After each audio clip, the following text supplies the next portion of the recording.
What's up again, guys? Brian here at 3TR, and I got a very special top 10s list for you guys. Probably one of my personal favorites of all time, as I will be sharing you my personal top 10s list of my all-time favorite top 10 favorite PlayStation 3 exclusives. Now, I would like to warn you that my list may be drastically different than choices that you would pick, and to discipline myself for this particular video, I decided that I would only pick one game for one particular studio, since there have been so many great exclusives, and this list was probably the hardest list for me to come up with. Now, for starters, I'm going to have to get this one out of the way because I know it's going to upset a lot of people that this isn't making my list, but I just want to get it out of the way. I'm sorry, guys. I know I might get some thumbs down for this, but this will not be making my list. I know, it's a crime. Look, I liked The Last of Us. I didn't love it. I wasn't all that impressed with it. There were certainly some game elements that certainly exceeded a lot of feats that some of these games that I picked had done, but as an overall package, it just kind of was a little bit disappointing me. Still a great game, and I would absolutely suggest anyone who has a PlayStation 3 get this game. Now, starting off with number 10 and going a bit subtle, I picked PlayStation AllStar Battle Royale. For those of you who don't know me very well, I do come from a Nintendo background, and one of my all-time favorite Nintendo games of all time is Super Smash Bros. Now, I do have a Nintendo Wii, as you can see here, but I really have never had a chance to play an updated version of Super Smash Bros. So the fact that PlayStation or Sony Entertainment was actually able to take the concept of Super Smash Bros. Incorporate with mostly PlayStation exclusive characters, they did add some third-party games, and not exactly create a Super Smash Bros. Ripoff, but kind of take the atmosphere, change it up a bit, and make it its own, and make a game that was very fun. I would even say it was actually one of the few games that I actually enjoyed playing on multiplayer better than playing on single player, and for those of you who know me personally, you know that's an amazing feat on its own. Going on to number 9, I picked Little Big Planet. Little Big Planet, for me, was something that, you know, if you look just from afar, it looks like a pretty childish game, but I have to admit that it's simply the fact that it's pure creation. I would say, like, the SAC people are actually probably one of the most unique characters in the PlayStation 3 library, and it's the fact that you can actually use your own imagination to create these worlds and these puzzles that you can then share with other gamers, and you can experience their worlds. And so it's really a basic concept of sharing each other's ideas, and these SAC people and your ability to create them are simply the stars of the show. And that's something that not too many games in this particular field have been able to do.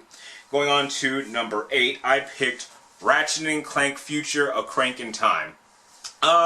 Ratchet & Clank, for me, has a very special place for me as a PlayStation gamer. It was the very first game I ever played on the PlayStation 2 era, and so the fact that they went into really deep depth in terms of story, because you do know, so for those of you who don't know, I value story more than gameplay in a whole, and I really liked how they actually delved into the friendship between Ratchet and Clank. For a good portion of the game, Ratchet and Clank are separated, and Ratchet is kind of trying to learn more about his parents, and Clank has this enormous responsibility, and when it comes down to it, both of them are forced to make a decision of, you know, how much is this friendship, how strong is it? And by the end of the game, it showed that their friendship was really stronger than any responsibility or any destiny that was made out for them. And friendship is a very hard thing to do in video games, and it's difficult to make it believable over time. Some of them, they kind of go a bit generic, but you could absolutely tell that Ratchet and Clank are simply the bestest of friends, and I'm glad to add to this list.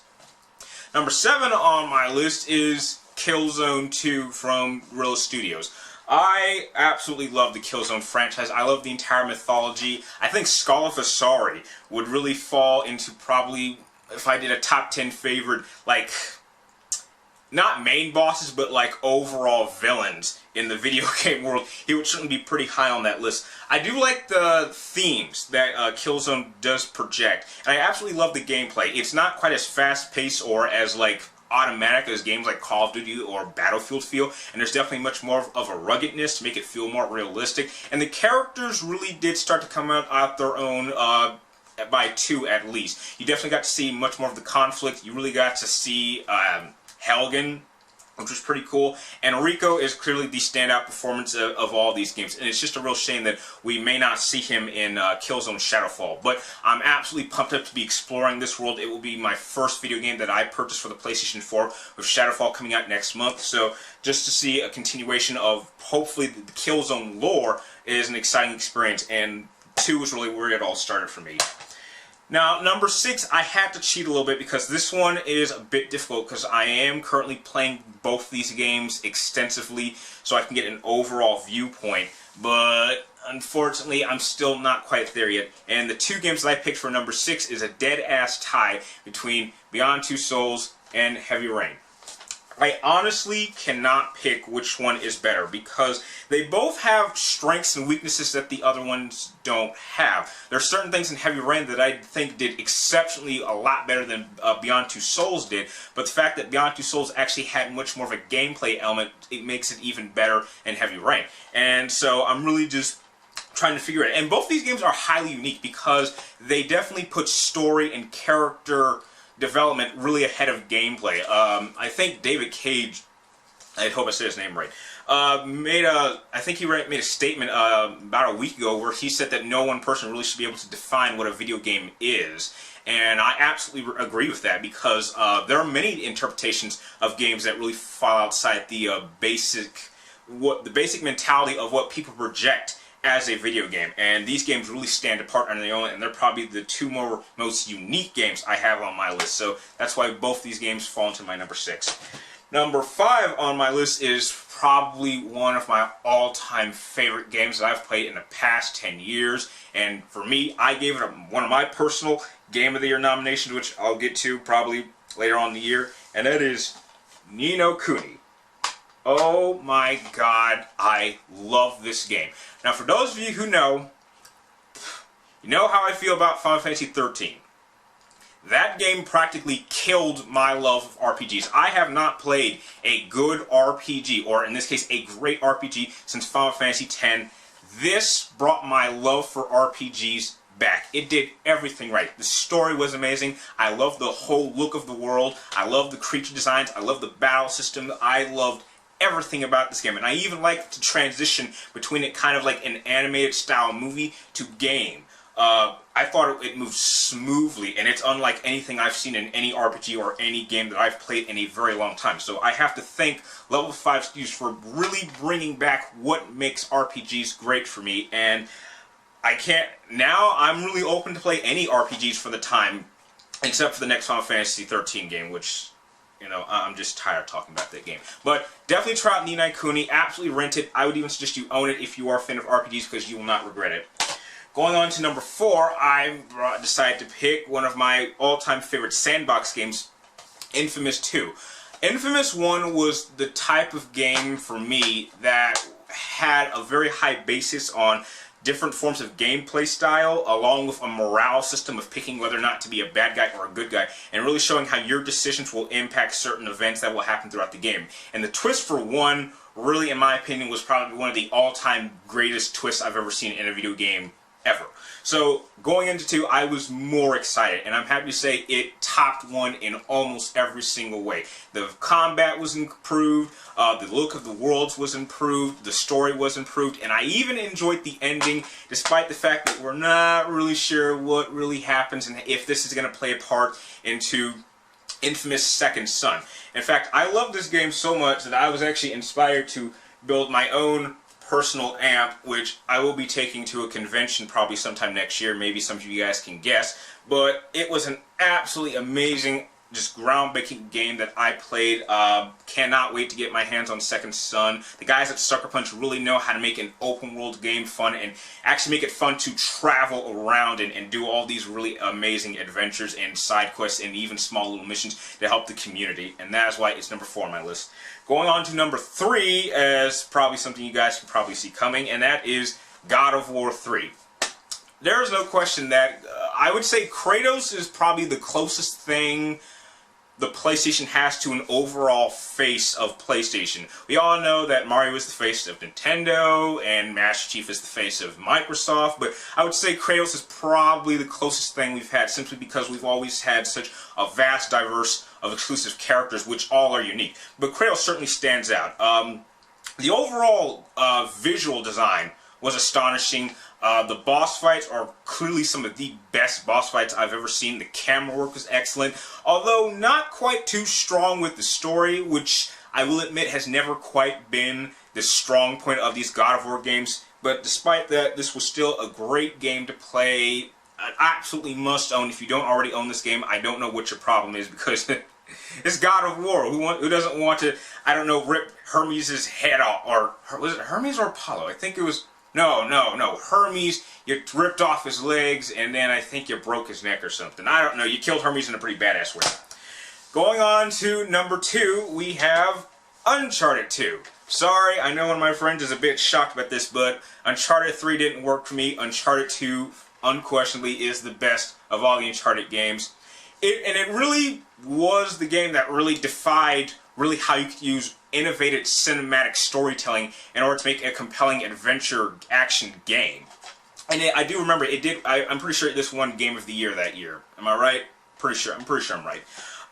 Nathan Drake really has been kind of on an up and down hill for me, but really he was at his peak for me on Uncharted 2. I bought this the day it came out. I loved every second of it. I even liked how the game ended. I loved the characters. I really liked just how much work went into this game with the whole mocap, and Nolan North's performance as Nathan Drake, top notch like always. And I'm not sure if we'll get an Uncharted 4. Not sure if I want an Uncharted 4, but as for Uncharted 2 stands, unquestionably another must own. And now we get to number 1. Now, for those of you who've been watching my channel over the past 2 years, I'm pretty sure you can guess what I'm going to say. You're probably already staring at it right now because it's been behind here, it's all around my room, it's on my PlayStation, it's on my PSP, it's on my computer, it's on my Vita, it's on my undershirt, it's on my posters. That is Metal Gear Solid 4.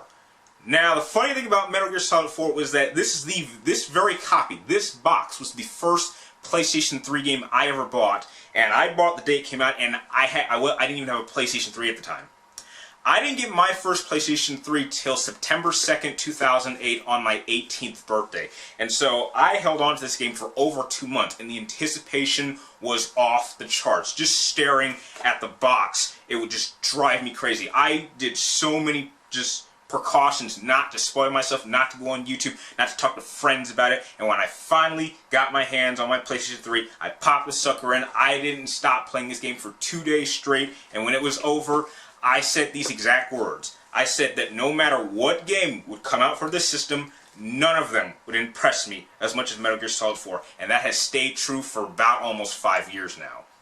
Metal Gear Solid 5 is really the end, just the end cap of my all-time favorite storyline in video game history. It was nice that we got to see where it all began with Metal Gear Solid 3, and that it all ends in Metal Gear Solid 4. I don't really count Rising as a part of the whole Metal Gear Solid lore. I kind of consider it kind of like a what if the story continued. But as it stands, the whole Metal Gear Solid story ends with 4. It capped off everything. It answered every single question that had been asked throughout the franchise, all the way from 3 to 1 to 2 to Port Balad. It answered all the questions. And I'm only curious, what will Hideo Kojima reveal in Phantom Pain Metal Gear Solid 5? I don't know, but this was the game that made me even stick with the PlayStation. So I have this game to thank for allowing me to stick with the PlayStation and play all of these great games. And that is my top 10 best PlayStation 3 exclusive games from 2008 to 2013. And I really would like to know, what are your guys' top 10 favorites list? I'm sure most of you guys will put The Last of Us. You might even put The Last of Us as number 1, and I perfectly understand. I really would like to know in the comments down below. And if you like this list in this video, please like, comment down below, and please subscribe to my channel so you can check out my future movie reviews, video game reviews, and video topics like this one. And like always, thank you guys for watching. You're awesome, and I'll see you next time.